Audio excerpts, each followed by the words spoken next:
แต่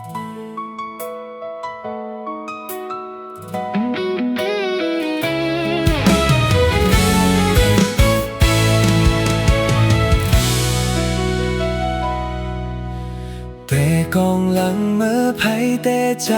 สลายหักมา10 ปีไปเสียหลายโห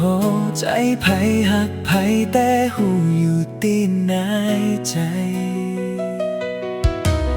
แต่กองหลังเมื่อไผแต่ใจสลาย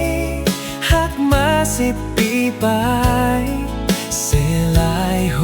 ใจไผหักไผแต่หูอยู่ตีนในใจ